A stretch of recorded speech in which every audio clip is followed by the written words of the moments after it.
Drop it.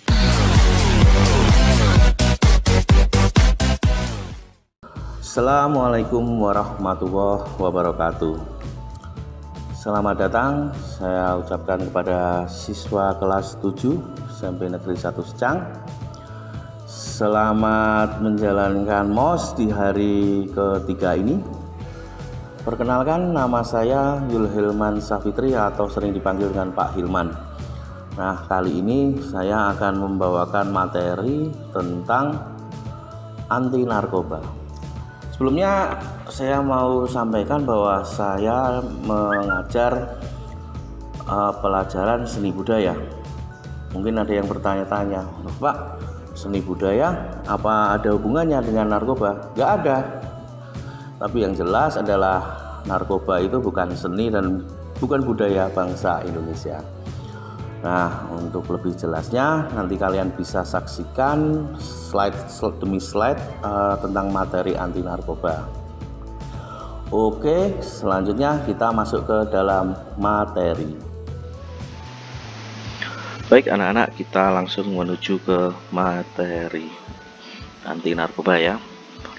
Nah, sebelumnya Pak Hilman mau tanya, apa arti dari narkoba? Yuk, anak-anak tahu artinya narkoba? Mungkin ada yang jawab, saya Pak, saya tahu Pak, nasi rames, kopi dan bakwan. Nah, itu yang arti yang enak itu. Nah, di sini narkoba bukan itu yang dimaksud ya. Nah, kita ke slide berikutnya, yaitu tentang pembahasan tentang narkoba. Nih, menurut Undang-Undang RI nomor 35, ini undang-undang narkoba yang baru ya.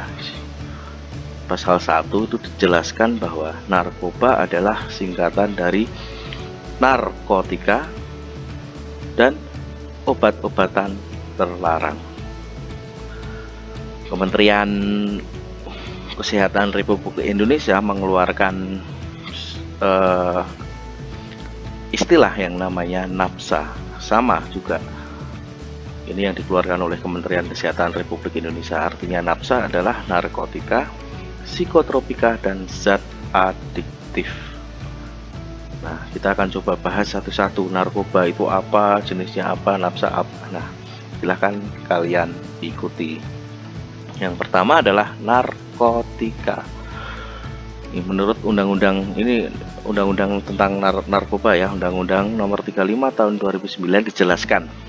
Pengertian narkotika ialah zat atau obat yang berasal dari tanaman atau bukan tanaman, baik sintetis maupun semi-sintetis, yang dapat menyebabkan penurunan atau perubahan kesadaran, hilangnya rasa, mengurangi sampai menghilangkan nyeri. Nah, dan dapat menimbulkan ketergantungan. Saya ulangi ya, narkotika adalah zat atau obat, berarti apapun itu, baik berasal dari tanaman atau bukan tanaman. Sintetis. Nah, sintetis ini dia adalah penggabungan dua zat yang dapat menghasilkan zat baru. Seumpama nanti dari tanaman ditambahin zat apa menjadi bubuk. Nah, ini yang namanya sintetis. Jadi penggabungan dua zat yang menghasilkan zat baru. Jadi apapun itu, baik tanaman atau bukan tanaman, sintetis maupun semi sintetis, dan dia dapat menyebabkan penurunan atau perubahan kesadaran. Sehingga jika kamu mengkonsumsi kok kesadaranmu menurun, atau dapat menghilangkan rasa nyeri dan dapat menimbulkan ketergantungan, maka dia termasuk dalam kategori narkotika. Paham ya sampai di sini ya? Nah, sekarang kalau sudah paham tentang narkotika, kita masuk ke dalam jenis-jenisnya. Jenis narkotika ya. Yang pertama adalah narkotika golongan 1. Ya, digolongkan ya. Golongan 1 itu adalah narkotika yang hanya dapat digunakan untuk tujuan ilmu pengetahuan, tidak dapat digunakan untuk terapi, serta mempunyai potensi sangat tinggi mengakibatkan ketergantungan. Nih, jadi dia tidak boleh digunakan untuk pengobatan dan mempunyai potensi yang sangat tinggi mengakibatkan ketergantungan atau adiktif.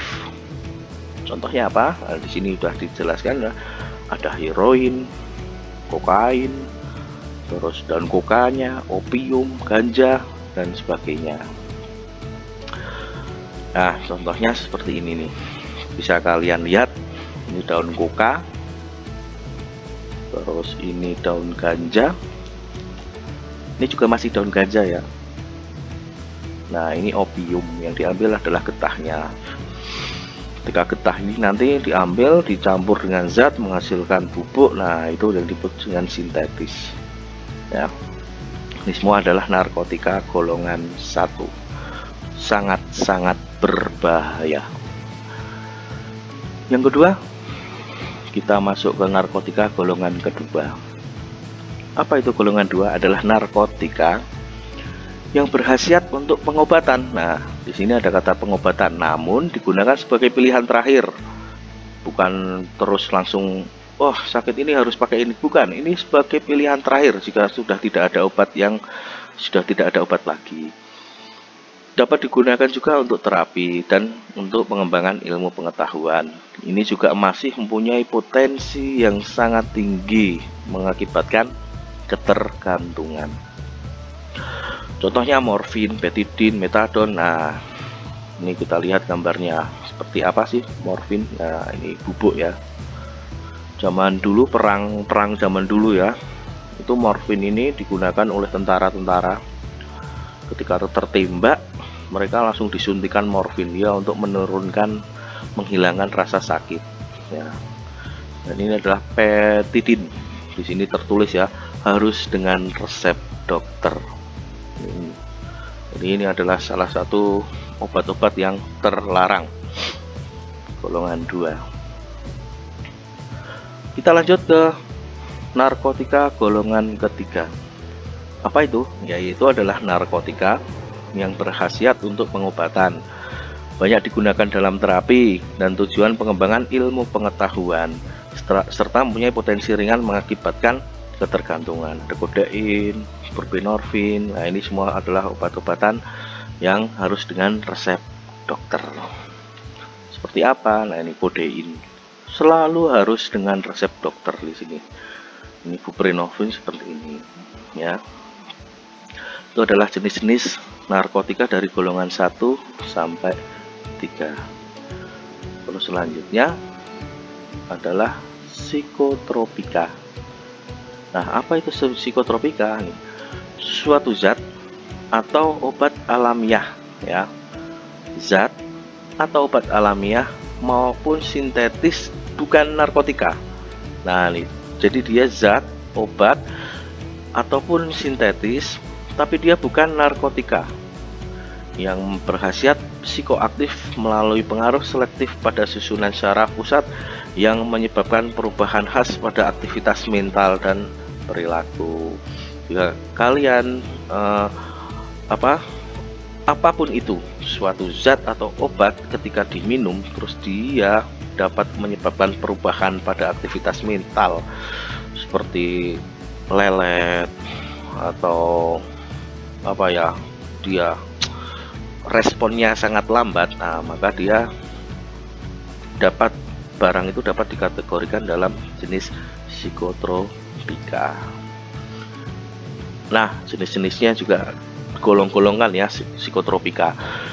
Golongan 1. Apa itu? Psikotropika yang tidak digunakan untuk tujuan pengobatan dengan potensi ketergantungan yang sangat tinggi. Nah, di sini contohnya yaitu apa nih? LSD. Lysergide ya, LSD, atau di sini ada ekstasi. Nah, anak-anak, jika kalian bertemu dengan orang terus menawarkan permen, Dek tak kasih permen ya, berwarna-warni seperti ini, jangan diterima ya, karena kita nggak tahu apa itu. Lebih baik kita menolak. Dek tak kasih permen ini ya, katakan tidak, karena kita nggak tahu apa yang dikasih. Nah, siapa tahu itu ekstasi, sangat-sangat berbahaya. Ini imut-imut ini bentuknya ya. Ada yang gambar love, bintang, ada yang kayak ikon di WhatsApp ya ini ya. Nah, kayak permen ini, tapi ini adalah barang yang berbahaya. Lanjut ke golongan 2, yaitu psikotropika yang berkhasiat terapi dengan resep dokter dan dapat menimbulkan ketergantungan ya. Harus dengan resep dokter dan masih dapat menimbulkan ketergantungan. Ini paling bahaya ini ya, kalau menimbulkan ketergantungan. Dia nagih, kalau tidak dikasih tubuhnya maka akan kesakitan atau yang disebut dengan sakau. Dia nagih terus. Nah, ketika tidak dikasih, wah, kalau nggak punya duit, nah bisa mencuri, merampok, karena hanya untuk membeli ini narkotika atau narkoba ya. Contohnya golongan 2 yaitu metamfetamina atau yang disebut dengan sabu bentuknya kristal seperti ini ya. Bisa kalian lihat, ini adalah narkotika golongan kedua. Yuk kita lanjut ke golongan 3, yaitu psikotropika dengan efek ketergantungan sedang dari kelompok hipnotik sedatif ya. Ini termasuk pil. Nah, makanya jika kalian ketemu orang terus dikasih pil-pil yang kalian nggak jelas, nggak tahu apa itu, lebih balik kalian tolak ya. Karena pengedar itu adalah sasarannya adalah remaja atau anak-anak muda ya.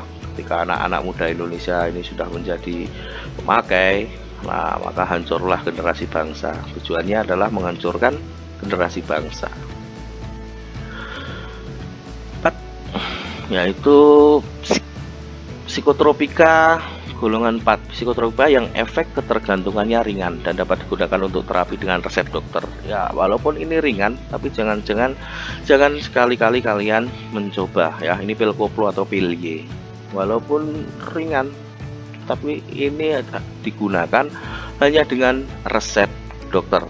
Nah, nanti kita akan bahas kenapa harus dengan resep dokter ya. Ketika tidak dengan resep dokter, maka kalian termasuk penyalahgunaan psikotropika atau narkoba. Ya, sampai di sini paham ya.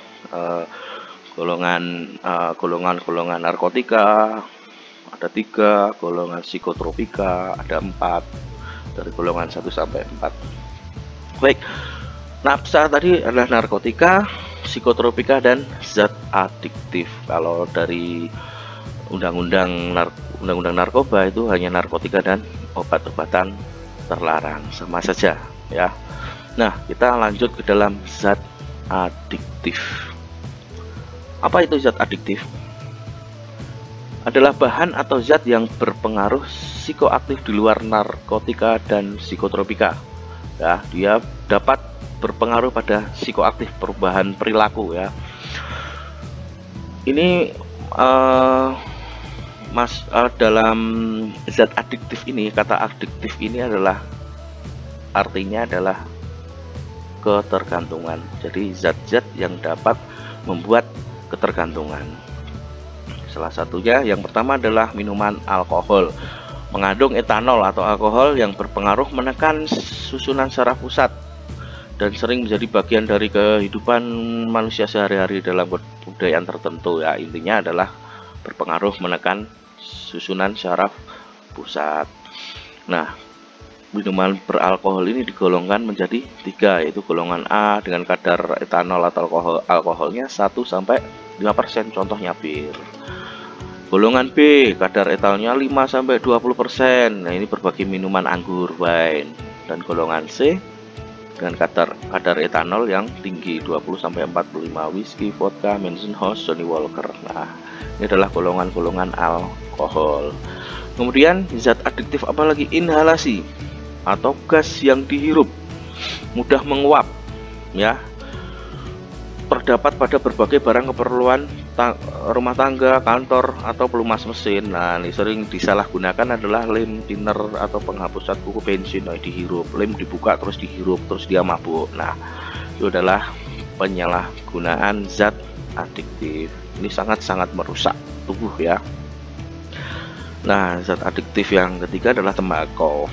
Tembakau ini mengandung nikotin ya, dia mengandung nikotin dan tar. Dan di sini kalian udah tahu ya, zat adiktif itu ada alkohol, gas yang dihirup, dan tembakau.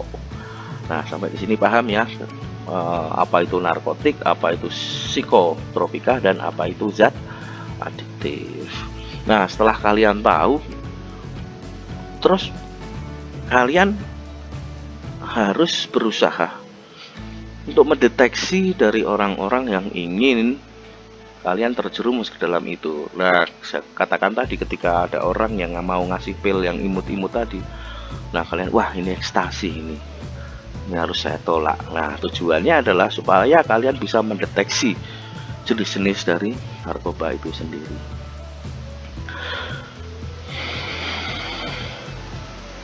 Nah, siapa saja yang, nah ini ada salah ketik ya, uang. Nah, ini salah ketik ini Pak Guru. Siapa saja yang dapat menggunakan narkotika. Nah, ini dalam undang-undang narkoba tadi pasal 43 itu yang hanya boleh menggunakan narkotika itu 1 apotek, 2 rumah sakit, 3 pusat kesehatan masyarakat, balai pengobatan, dan yang terakhir adalah dokter. Di luar ini, ketika ada di luar ini, maka dia masuk kategori dalam penyalahgunaan narkoba. Ketika ada orang yang memakai narkoba, nah dia kok bukan apotek, dia tidak dari rumah sakit, balai kesehatan, balai pengobatan, dan dia bukan dari resep dokter, maka dia diasumsikan sebagai penyalahgunaan narkoba. Paham ya sampai di sini? Ini adalah siapa saja yang berhak menggunakan narkoba sesuai pasal 43 Undang-Undang Narkoba. Nah, dalam undang-undang ini banyak sekali pasal-pasal yang mengatur tentang penuntutan atau penyidikan ya, tentang penyalahgunaan. Nah, banyak sekali, kalian bisa baca sendiri. Ini yang saya kutip adalah pasal 127 tentang penyalahgunaan bagi diri sendiri. Soalnya itu nanti pembuat nanti ada pasalnya sendiri, terus pengirim ada pasalnya sendiri, pemakai tapi dengan mengajak orang lain itu ada pasalnya sendiri, atau orang tua yang tahu anaknya memakai narkoba tetapi dia tidak melapor ke kepolisian atau pihak yang berwajib, maka orang tua itu juga ada pasalnya, dapat dituntut dengan menggunakan pasal undang-undang narkoba. Jadi ini sangat luas ya, ini kalian harus berhati-hati, sangat luas. Orang tua bisa keseret kalau dia tidak melaporkan anaknya jika anaknya sebagai pengguna narkoba. Nih, narkotika golongan 1 apa tadi ya, ada golongan 1, golongan 2, golongan 3. Jika dipakai diri sendiri maka pidana penjara 4 tahun. Narkotika golongan 2 jika dipakai sendiri dipidana dengan pidana penjara paling lama 2 tahun.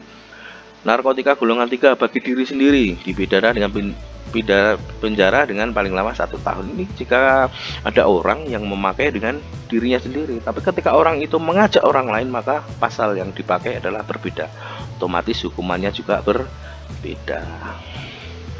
Jadi ini siapa ya, di luar yang berhak menggunakan narkoba ada apotek, dokter, balai kesehatan. Nah, itu dapat dituntut dengan pasal-pasal penyalahgunaan narkoba. Paham nggih? Nah, di sini ini ada sebuah quotes dari Bapak Yusuf Kala ya. Waktu itu dia masih menjabat sebagai wakil presiden. Banyak upaya pengedar narkoba selalu dimulai dari remaja. Karena apabila remaja itu menjadi pecandu narkoba, maka dia akan mempunyai pasar yang jangka panjang. Ya, sama dengan rokok. Ketika dimulai dari remaja, maka semua mempunyai pasar yang jangka panjang. Ketika sudah SMP sudah mulai memakai narkoba, maka pasarnya akan jangka panjang. Mungkin dia SMA, mungkin dia kuliah, kerja, dia masih memakai narkoba. Nah, itu tujuannya dari pengedar-pengedar, untuk menyasar remaja-remaja, terutama anak-anak yang masih di bangku SMP. Semua pihak harus terlibat, seperti saya katakan tadi, keluarga, masyarakat, sekolah, tokoh agama, dan masyarakat keseluruhannya. Juga lembaga-lembaga hukum kita. Nah, lembaga hukum ini ada polisi, ada BNN yang bertugas untuk menindaklanjuti peredaran narkoba ya. Ini kata dari Wakil Presiden Yusuf Kala. Nah, ketika udah tahu jenisnya, udah tahu apa artinya narkotika psikotropika, apa itu zat adiktif, udah tahu pasal yang akan dikenakan, maka juga kalian harus tahu apa dampak penyalahgunaan narkoba ini bagi tubuh ya. Narkoba ini sangat-sangat merusak bagi tubuh. Nah, ini ada video, silahkan kalian cermati, silahkan kalian tonton video berikut ini. Apa narkoba mematikan?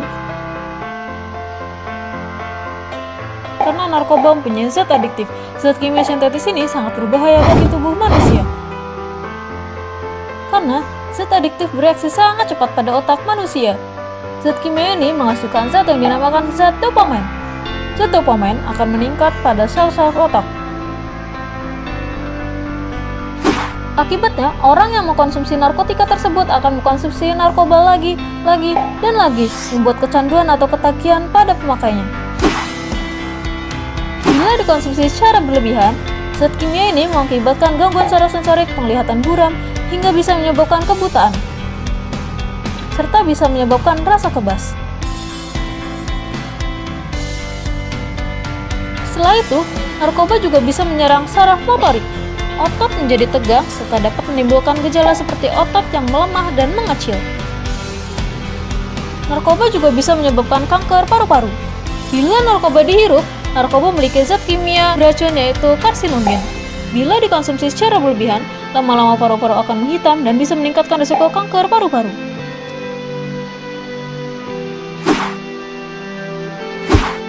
Selain meningkatkan risiko kanker paru-paru, narkoba juga menyebabkan gangguan jantung. Karena zat kimia berbahaya ini dapat meningkatkan hormon katekolamin, yang mengakibatkan jantung bekerja lebih keras dari biasanya. Peningkatan kinerja jantung secara mendadak menyebabkan tekanan darah juga meningkat secara tiba-tiba. Lalu, zat ini akan merusak otot jantung. Denyut jantung menjadi sangat cepat hingga jantung berhenti dan menyebabkan kematian. Ayo, kita jauhi narkoba demi masa depan yang lebih cerah.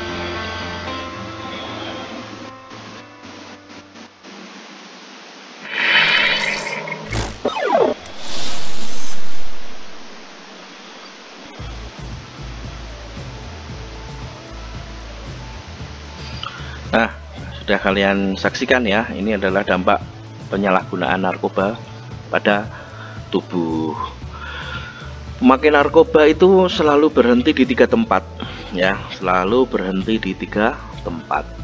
Maksudnya gimana Pak Guru? Ya, 3 tempat itu adalah 1 penjara, 2 rumah sakit, dan 3 adalah kuburan. Nah, kebanyakan dari pemakai itu awal-awalnya adalah mencoba. Nah, kebanyakan orang yang mencoba itu seterusnya akan menjadi pemakai. Jika sudah menjadi pemakai, nah seperti yang saya bilang tadi, maka tempat pemberhentiannya hanya ada 3: penjara, rumah sakit, dan kuburan. Nah, pesan Pak Guru pada kalian adalah jangan pernah mendekati narkoba. Mendekati pun jangan, apalagi mencoba ya. Nah, anak-anak semua, setelah menyaksikan video ini ada lembar kerja yang harus kalian kerjakan. Silahkan kerjakan di buku lembar kerja kalian, nanti dikumpulkan ya, dikumpulkan lewat Teams atau dikumpulkan lewat, nah nanti bisa dikumpulkan ke sekolah. Nih, silahkan dikerjakan. Nih, soal nomor 1 adalah jelaskan pengertian narkoba dan nafsa. Ini Pak Guru sudah jelaskan, ini lengkap ya tadi. Yang kedua adalah jelaskan pengertian narkotika beserta golongannya. Nah, kira-kira tadi masih ingat kan golongannya ada berapa narkotika itu? Yang ketiga, jelaskan pengertian psikotropika dan zat adiktif. Ini yang nafsa tadi ya. 4 ya, sebutkan siapa saja yang dapat menggunakan narkoba dalam Undang-Undang Nomor 35 Tahun 2009 ya. Terus yang terakhir, apa dampak dari penyalahgunaan narkoba bagi tubuh ya. Mungkin jelas semua ya anak-anak ya. Nah, mungkin hanya ini yang bisa Pak Hilman sampaikan di materi MPLS tahun 2020 ini bagi siswa-siswi kelas 7. Jika ada kurangnya Pak Hilman minta maaf ya. Kita akhiri dulu. Alhamdulillah kita telah selesai mengikuti materi anti narkoba ini. Nah, anak-anak, Bapak Guru berpesan, jangan sekali-kali kalian mendekati narkoba, karena hampir semua yang mencoba narkoba itu akan berlanjut menjadi pengguna. Ingat tadi Bapak Guru sudah sampaikan bahwa hukuman pemakai, pengedar berapa tahun, denda berapa tahun. Maka pesan dari Bapak Guru, jangan sekali-kali mendekati narkoba. Untuk selanjutnya anak-anak silahkan kerjakan lembar kerja yang ada di video ini. Silahkan dikerjakan dengan mencermati slide dari PPT yang Bapak Guru sampaikan. Mungkin itu aja dari Bapak Hilman. Kita akhiri. Assalamualaikum warahmatullahi wabarakatuh.